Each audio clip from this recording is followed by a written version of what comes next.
Hello everyone, welcome to my channel medicos knowledge. आज हम बात करेंगे रेसस फैक्टर के बारे में। Rhesus factor means RH factor, जिसकी वजह से हमारा ब्लड ग्रुप नेगेटिव होता है। सबको ये तो पता है कि ब्लड ग्रुप पॉजिटिव होता है और 85% लोगों का ब्लड ग्रुप पॉजिटिव होता है, लेकिन 15% लोगों का ब्लड ग्रुप नेगेटिव होता है। पर वो नेगेटिव क्यों रहता है, इसका रीज़न क्या आप सब लोगों को पता है? तो चलते हैं इसी वीडियो की तरफ हम। और इस वीडियो को समझने के लिए पहले आपको मेरा पहले का वीडियो देखना पड़ेगा। ब्लड क्या है और ब्लड ग्रुप क्या है। इन शॉर्ट्स मैं फिर से बता देती हूँ कि हमारा जो ब्लड है वो 4 चीज़ों से बना है: RBCs, WBCs, platelets and plasma. तो RBCs, WBCs, प्लेटलेट्स जो है वो सॉलिड पार्टिकल्स होते हैं, प्लाज्मा लिक्विड पार्टिकल्स होता है। और रेड ब्लड सेल्स के सरफेस पर जो उभरे हुए निशान रहते हैं उसे एंटीजन कहते हैं, और प्लाज्मा में जो वाई शेप में रहते हैं उसे एंटीबॉडी कहते हैं। तो ये देखो, रेड ब्लड सेल्स के ऊपर जो उभरे हुए निशान है उसे एंटीजन कहते हैं। तो ये दो तरह के रहते हैं, एक कोन शेप में और एक कर्व शेप में। कोन शेप में रहे तो उसे हम ए ब्लड ग्रुप कहते हैं, और कर्व शेप में रहे तो उसे बी ब्लड ग्रुप कहते हैं। और ये जो वाई शेप का एंटीबॉडी था वो भी कर्व और कोन शेप में रहता है। और ब्लड ग्रुप में एंटीजन एंड एंटीबॉडी ये अपोजिट रहते हैं, यानी कोन शेप में एंटीजन रहते हैं तो ये जो वाई जैसे दिख रहे हैं एक कर्व शेप में रहेंगे, और कर्व शेप में अगर एंटीजन रहे तो वाई शेप में एंटीबॉडी रहेंगे। यानी ब्लड ग्रुप का जो पैटर्न रहता है वो अपोजिट रहता है। एंटीजन और एंटीबॉडी ये अपोजिट रहते हैं, लेकिन RH फैक्टर में ऐसा कुछ नहीं होता। तो अभी हम उसी RH फैक्टर की बात यहाँ पे करने वाले हैं। लेकिन RH फैक्टर समझने के लिए आपको मेरा पहला वीडियो देखना पड़ेगा, जिसमें ब्लड बताया है और ब्लड ग्रुप की इंफॉर्मेशन दी है। अगर वो वीडियो आपने पूरा देख लिया तो आपको आज का वीडियो भी पूरा समझ में आएगा। अभी तो इन शॉर्ट्स मैंने ब्लड और ब्लड ग्रुप की फिर से इंफॉर्मेशन यहाँ पे बता दी है।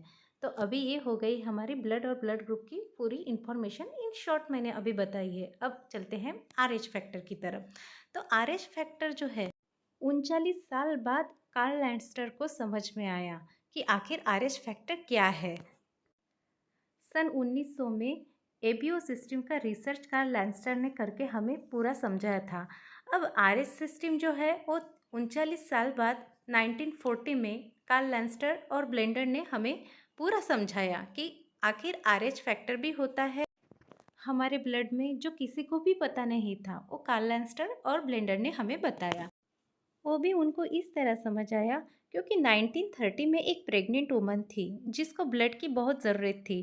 तो एबीओ कंपेबिलिटी ब्लड ग्रुप उसको चढ़ाया, फिर उसको एडवर्स रिएक्शन हुआ और फिटस उसका डेथ हो गया। फिर कार्ल लैंस्टर ने सोचा कि सब कुछ सही चल रहा था, सब कुछ सही दिया, ब्लड ग्रुप भी सही चढ़ाया, फिर ऐसा क्या हो गया कि फिटस भी डेथ हो गया और मदर को भी एडवर्स रिएक्शन आ गई। तो कार्ल लैंस्टर ने रिसर्च किया। उन्होंने एक मंकी का ब्लड लिया और एक रैबिट को लगाया।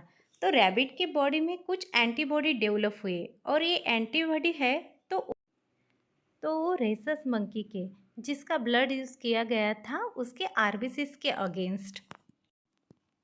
अब मंकी का जो ब्लड था उसके आरबीसीज के ऊपर यानी सरफेस के ऊपर एंटीजन डी दिखाई दिया, यानी क्यूब शेप में उनको दिखाई दिया। तो ये सेम एंटीजन हमारे ह्यूमन के आरबीसीज के सरफेस पे रहता है, जो 85% लोगों के रेड ब्लड सेल्स के सरफेस पे रहता है, क्यूब शेप में रहता है। अब देखो, RH पॉजिटिव पर्सन का हमने अगर ब्लड लिया तो उसके रेड ब्लड सेल्स के अंदर डी एंटीजन होगा पॉजिटिव पर्सन के अंदर, बट उसके प्लाज्मा के अंदर कोई भी एंटीबॉडी प्रेजेंट नहीं होगा। यानी एंटीजन तो होगा लेकिन एंटीबॉडी प्रेजेंट नहीं रहेगा प्लाज्मा में। यह है RH पॉजिटिव पर्सन का सैंपल जो आपको दिख रहा है। अब हम बात करेंगे RH नेगेटिव पर्सन के बारे में। तो RH नेगेटिव पर्सन के रेड ब्लड सरफेस के ऊपर डी एंटीजन प्रेजेंट नहीं होगा और प्लाज्मा में भी एंटीबॉडी नहीं पाई जाएगी। यानी RH पॉजिटिव पर्सन और नेगेटिव पर्सन दोनों के इसमें भी प्लाज्मा में एंटीबॉडी प्रेजेंट नहीं रहेगी। तो ये एबीओ ब्लड ग्रुप सिस्टम जैसा नहीं है कि एंटीजन के अपोजिट आपको एंटीबॉडीज़ मिलेगी। जैसे हमने पहले कहा था, अगर कोन शेप में एंटीजन है तो कर्व शेप में एंटीबॉडी मिलेगी, और कर्व शेप में एंटीजन है तो कोन शेप में एंटीबॉडी मिलेगी। ये एबीओ सिस्टम में था, लेकिन आरएच फैक्टर में ऐसा नहीं है। तो अभी आपने आरएच पॉजिटिव पर्सन और नेगेटिव पर्सन का ब्लड सैंपल पूरा देख लिया और समझ लिया। अब मैं चार्ट के द्वारा आपको समझाती हूँ। तो यहाँ पे चार्ट में आरबीसी सरफेस पे आपको डी एंटीजन दिखाई दे रहा है, यानी यह है पॉजिटिव पर्सन का ब्लड। जहाँ पे आपको डी एंटीजन दिख रहा है वो है पॉजिटिव पर्सन का ब्लड। तो उसके प्लाज्मा में एंटीबॉडीज़ अब्सेंट रहेगी, नहीं दिखेगी, और ब्लड टाइप उसका होगा पॉजिटिव। और दूसरी तरफ हमने दूसरा जो लिया है नेगेटिव पर्सन। अब नेगेटिव पर्सन के रेड ब्लड सरफेस के ऊपर आपको डी एंटीजन नहीं दिखाई देगा, और प्लाज्मा में भी एंटीबॉडी नहीं मिलेगी, और उसका ब्लड ग्रुप रहेगा नेगेटिव। तो आपको आरएच फैक्टर का पॉजिटिव और नेगेटिव सिस्टम समझ आया होगा अभी जितनी मैंने आपको इन्फॉर्मेशन दी। और आपको एक बात बता दी जाए, अगर कोई नेगेटिव ब्लड ग्रुप वाला पर्सन होगा तो नेचुरली तो डी एंटीबॉडी प्रेजेंट नहीं होगी, लेकिन डी एंटीबॉडी बन भी सकती है। तो वो कैसे? अगर कोई पर्सन के अंदर डी एंटीजन डाला जाए तो, या अननेचुरली ब्लड ट्रांसफ्यूजन दिया हो तो। और दूसरी केस में, मदर के केस में क्या होता है, अगर मदर नेगेटिव हो और बेबी पॉजिटिव, तो बेबी का ब्लड मदर के अंदर चला जाए तो कुछ डी एंटीबॉडी जनरेट हो सकती है। तो समझ आया अननेचुरली डी एंटीबॉडी कैसे बन सकती है नेगेटिव पर्सन के अंदर, अगर अननेचुरली ब्लड ट्रांसफ्यूजन दिया हो, या कोई पर्सन के अंदर डी एंटीजन डाला जाए, या मदर नेगेटिव हो और बेबी पॉजिटिव, तो बेबी का ब्लड मदर के अंदर जाकर कुछ डी एंटीबॉडी जनरेट हो सकती है। तो शायद आपको अभी पूरा RH factor system simple way में समझ आया होगा।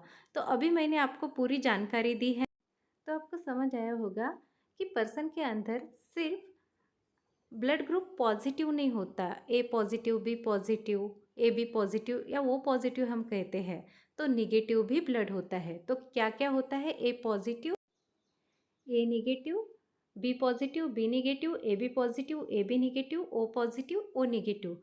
तो इतने सारे ब्लड ग्रुप हमारे बॉडी के अंदर होते हैं, अलग अलग इंसान में अलग अलग होते हैं। तो 85% पॉजिटिव रहता है आरएच फैक्टर पर्सन का, और 15% नेगेटिव रहता है, यानी आरएच फैक्टर सभी के अंदर होता है, ब्लड सरफेस के ऊपर होता है। तो अभी आपको ये सब कुछ समझ आया। चलो, आप सबको अब पॉजिटिव ब्लड और नेगेटिव ब्लड के बारे में तो समझ आया, लेकिन क्या आपको ये पता है अब किसका ब्लड हम किसको दे सकते हैं? तो इसके लिए आपको मेरा नेक्स्ट वीडियो देखना पड़ेगा। तो नेक्स्ट वीडियो में लाऊंगी किसका ब्लड हमें लेना चाहिए और किसको हमें ब्लड देना चाहिए, क्योंकि इतने सारे ब्लड ग्रुप है तो आप तो कंफ्यूज हो गए कि किसको कौन सा ब्लड देना है। तो वही जानकारी मैं अगले वीडियो में लेके आऊँगी। तो मेरे आप ये दोनों भी वीडियो, जो जानकारी मैंने पहले वीडियो में दी थी ब्लड के बारे में और ब्लड ग्रुप के बारे में, और अभी मैंने जो आरएच फैक्टर के बारे में दी है, ये भी वीडियो आप देख लो। यानी दोनों भी वीडियो देखने के बाद आपको नेक्स्ट वीडियो अच्छी तरह से फिर से समझ आएगा कि किसको कौन सा ब्लड देते हैं। तो उम्मीद करती हूँ कि आपको ये मेरा वीडियो अच्छा लगा होगा और सिंपल वे में समझ आया होगा। तो मेरे चैनल को सब्सक्राइब और लाइक ज़रूर कीजिए, और हो सके तो शेयर भी कीजिए। Thanks for watching. Do like, share and subscribe. Thank you.